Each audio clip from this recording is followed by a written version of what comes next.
Hola, ¿cómo estás? Dios te bendiga. Sé que Dios te está bendiciendo. Esta semana estuve hablando con algunos de ustedes y había buenas noticias, ¿sí? Una veces dice, bueno, la cuarentena nos tiene mal, o todo anda mal, o la cosa no anda tan bien. Sin embargo, es muy lindo saber que a pesar de los problemas, a pesar de los inconvenientes, a pesar de que a mucha gente le va mal, a algunos de ustedes y a muchos de ustedes les está yendo sorprendentemente bien. ¿Por qué digo sorprendentemente bien? Porque lo natural en nuestro pensamiento humano, en nuestro pensamiento natural, justamente, es creer que no nos va a ir bien. Sin embargo, Dios hace esto y nos sorprende en que no solamente nos va bien, sino que nos va muy bien. Y no me estoy refiriendo solamente a lo económico, a lo material, sino que esta cuarentena nos está enseñando muchas cosas. En el reencuentro con la familia, en el reencuentro con nosotros mismos.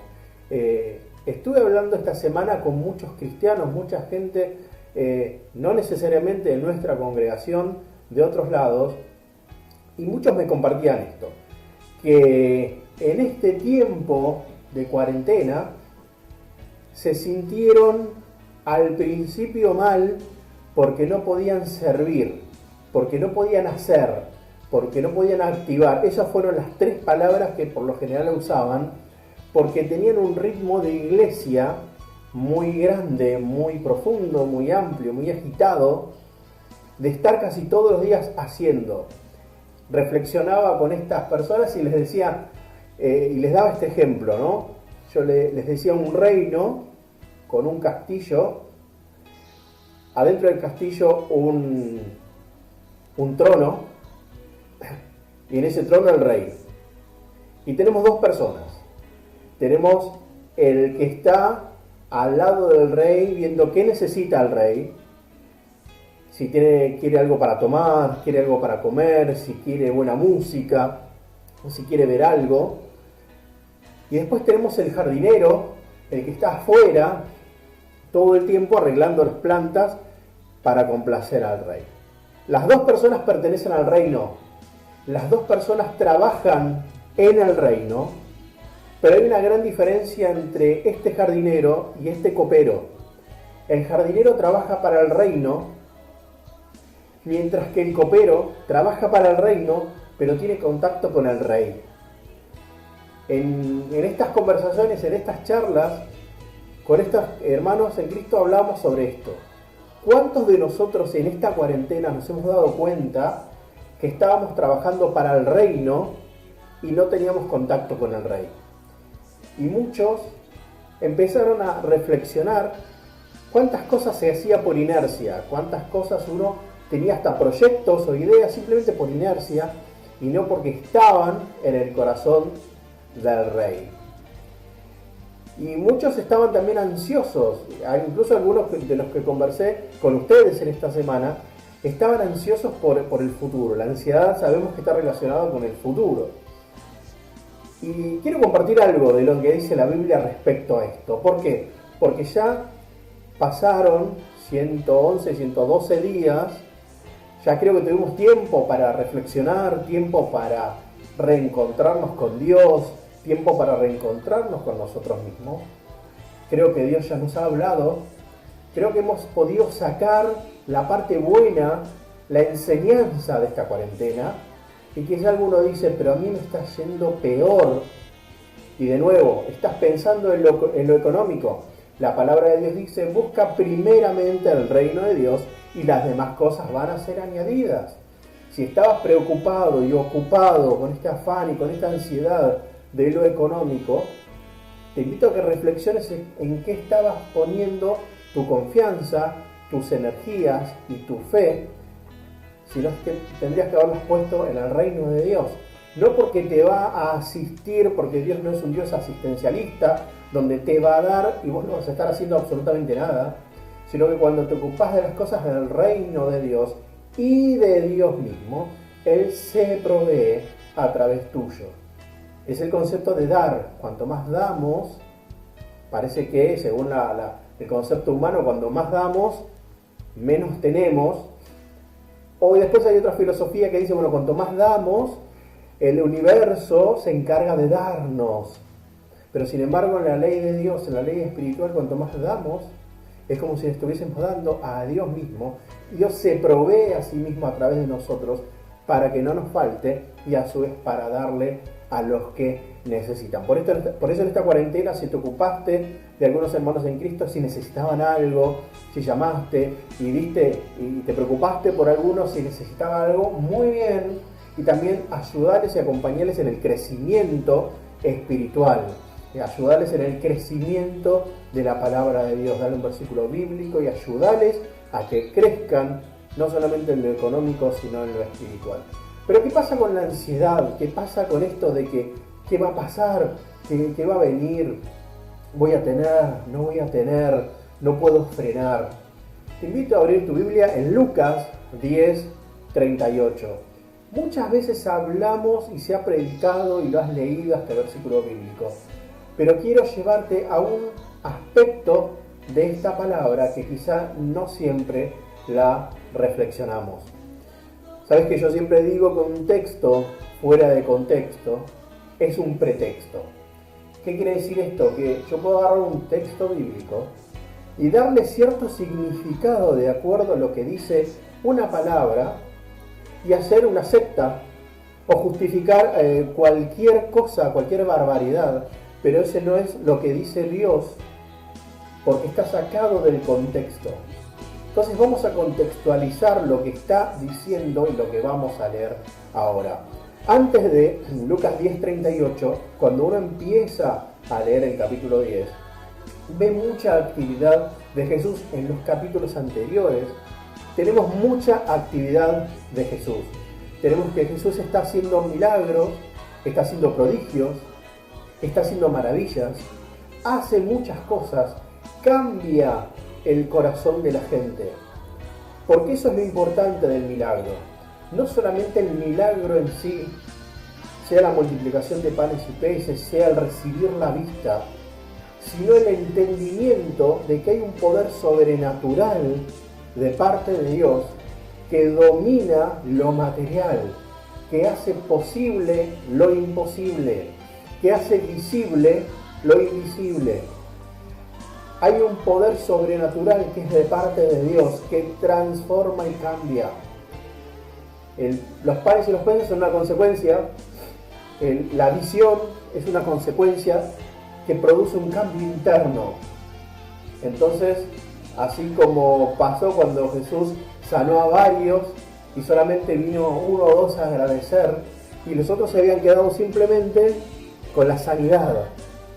Los que se fueron se quedaron con la sanidad, pero los que volvieron se quedaron con un corazón transformado. Y eso es lo que hace el milagro sobrenatural. Busca cambiar tu corazón, nuestro corazón. Pero no siempre hay milagros sobrenaturales. Hay veces que Jesús con una palabra ya cambia nuestra vida, cambia nuestro corazón. Y ese también es un milagro. Ese también es otro tipo de milagro. Habremos hablado muchas veces con gente que uno dice, no puede ser que no entienda. O estamos en una relación en nuestra casa con personas con las que nos casamos y de repente después de muchos años nos damos cuenta que no puede ser quizá tan distinto, tan diferente, que haya cambiado. Y no es que haya cambiado. Y uno ora y Dios transforma no el corazón y la vida de la otra persona, sino mi corazón, dándome tolerancia, dándome paciencia. Eso también es un milagro. Entonces tenemos los milagros visibles, sobrenaturales, y los que también son milagros, aunque no son tan histriónicos. Y Jesús venía haciendo este tipo de milagros, los visibles y también los que no son tan visibles, los que son la transformación del corazón, la transformación de la mente. Y es por eso que la gente le seguía. No todos los que seguían a Jesús lo seguían porque Jesús era bueno o porque iba a ser el Salvador, sino porque Jesús les daba. podemos ver esto en la cruz, cuando Jesús está crucificado, que no está toda esa multitud, pero no nos adelantemos tanto. Jesús empieza a hacer milagros, Jesús viene, incluso da ejemplos, da parábolas, habla sobre el buen samaritano, y mucha gente lo escucha, muchísima gente está escuchándole. Tal es así que Jesús tiene que ampliar su equipo de trabajo. Tenía 12 y ahora busca 70. ¿Por qué? Porque el trabajo era mucho. Y esos 70 también empezaban a sanar, empezaban a predicar, empezaban a hablar de Jesús, empezaban a expandir el mensaje, empezaban a escuchar a la gente, empezaban a preguntarles qué necesitaban, empezaban a hacer el trabajo que Jesús estaba haciendo. Porque Jesús hizo con los 12 y después con los 70 discípulos. Él discipuló, Él les dio el ejemplo de lo que había que hacer. Y entonces ahí tenemos un Jesús hacedor, un Jesús milagroso, un Jesús que no paró en todos sus años de ministerio. Pero la pregunta es, ¿no paró en todos sus años de ministerio? Volvamos ahora que tenemos el contexto de lo que estaba haciendo Jesús en ese tiempo a Lucas 10, 38. Dice que Jesús visita a Marta y a María en este pueblo que era chico, en este pueblo que iba a ser muy querido a partir de ese momento por Jesús, Betania. Jesús está andando, viene de un trajín de sanidad, de un trajín de milagros, de un trajín de prodigios, y dice el versículo 38 que aconteció que yendo de camino, entró en una aldea y una mujer llamada Marta le recibió en su casa. Esta tenía una hermana que se llamaba María, la cual sentándose a los pies de Jesús oía su palabra. Pero Marta se preocupaba con muchos quehaceres y acercándose dijo: Señor, ¿no te das cuidado que mi hermana me haga servir sola? Dile pues que me ayude. Respondiendo Jesús le dijo: Marta, Marta, afanada y turbada estás con muchas cosas, pero solo una cosa es necesaria, y María ha escogido la buena parte, la cual no le será quitada. Tenemos a un Jesús entonces que venía, que hacía, que parece con una carga de trabajo muy grande, tal es así que buscó a sus 12, después buscó a 70, y de repente entra a un pueblo y una mujer llamada Marta le recibe en su casa. Y la mayoría de las pinturas, en la mayoría de los dibujos, más en nuestra imaginación también, podemos ver un Jesús sentado a la manera y a la usanza que hacían los judíos en ese momento. Seguramente le habrán lavado los pies, le habrán preparado algo para comer, habrán hecho traer algo para que Jesús esté lo más cómodo posible. Imaginémonos si nosotros cuando recibimos a un familiar o un amigo en casa, queremos que se sienta a gusto, queremos que se sienta bien, ¿cuánto más recibiendo a Jesús? Aparte un detalle, que Jesús tenía una multitud que le seguía y de repente viene a mi casa. No fue a la casa de cualquiera, vino a mi casa. Entonces tengo que impactar con esto. Si tengo que impactar con esto, me pongo con esta afán, con esta ansiedad de ¿qué? De que todo salga bien, de que todo salga perfecto, de que Jesús se sienta a gusto y se sienta bien. Y dice que esta Marta tenía una hermana que se llamaba María, pero se sentó a los pies de Jesús y oía su palabra. Es curioso, porque esta María, si uno lee más adelante, si leemos en Juan capítulo 12, es la misma María que rompe un frasco y derrama un frasco de perfume en Jesús y que Judas se enoja. Dice, con este frasco de perfume se podría haber dado de comer a los pobres. Y uno siempre se puede pensar en la reacción de Judas, ¿no? Y en la reacción de Jesús también. Pero dejamos un poquitito afuera a esta muchacha que estaba agradecida, que estaba humillada, que dio lo mejor en ese momento para Jesús. Un frasco de perfume que valía muchísimo. Hoy en día los buenos perfumes valen muchísimo, pero uno por alguna red social o yendo, ahora es complicado, pero yendo a algún negocio uno lo puede comprar. Pero antes conseguir un perfume era muy exclusivo, no solamente muy caro, sino que había muy poco. ¿Por qué? Porque no todo el mundo sabía hacerlo y era muy complicado. Tener perfume era algo muy valioso, no solamente en lo económico, sino en lo social. El ofrecerle perfume era ofrecerle algo muy caro, pero no solamente algo caro, sino algo que valía mucho, no en términos económicos, sino que valía mucho en aprecio, en lo que es para mí el cariño. Judas lo pensó a nivel económico, pero esta mujer lo pensó a nivel, te doy lo mejor, te voy a dar lo mejor que tengo. Esta misma María es la que se sienta, dice en el versículo 39, se sienta a los pies de Jesús, ¿a qué? A oír su palabra. Y siempre escuchamos esto, ¿no? Y por lo general la prédica es en relación a Marta, que se pone a hacer todo, que se pone a pensar en lo que Jesús debe estar pensando de ella.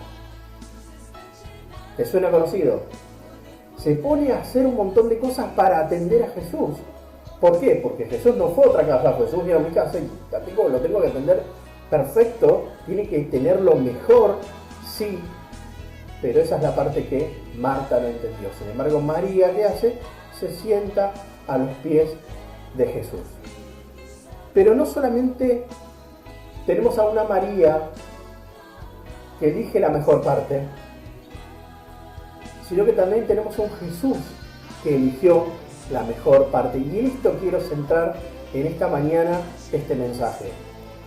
Si bien en el último versículo dice, pero solo una cosa me es necesaria y María ha escogido la buena parte.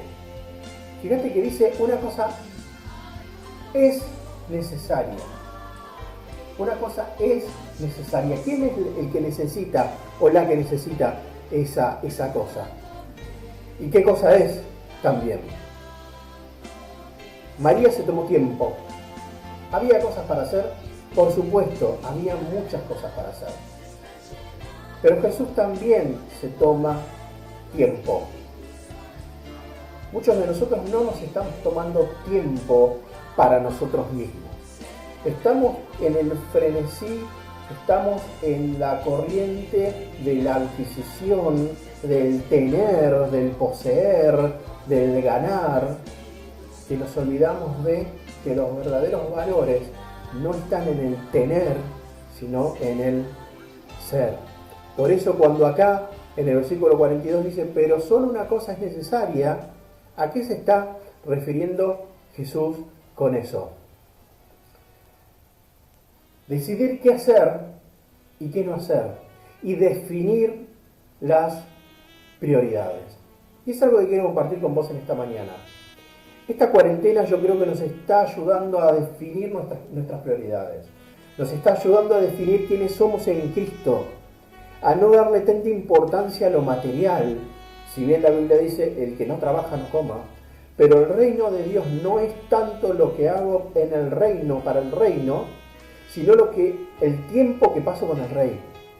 Porque cuando yo paso tiempo con el Rey, encuentro esa intimidad, hay esa intimidad con Él. Y las cosas del reino salen solas. Busca primero el reino de Dios. Y cuando busco el reino de Dios, ¿a quién me encuentro? Al Rey. Cuando estoy con el Rey, las cosas son añadidas. Cuando se sienta cuando se sienta María, y se pone a escucharlo a Jesús, ella está recibiendo, ella está escuchando, se está tomando tiempo para estar con Jesús. Ella está disfrutando. Y es un ejercicio mental que los que son ansiosos no lo van a poder entender en su totalidad. la persona que es ansiosa, se dice que la ansiedad es exceso del futuro, ¿no? Entonces, la persona que es ansiosa siempre está pensando en lo que va a venir, en lo que tiene que hacer, cómo lo va a hacer, cuándo lo va a hacer, que no le va a salir bien, cómo va a solucionar eso que no le va a salir bien, cómo puede tener un plan B previamente pensando en justamente que esto que va a hacer no le va a salir bien. Todo eso es un proceso mental tremendo que agota. Es un proceso mental que a la persona le quita energía.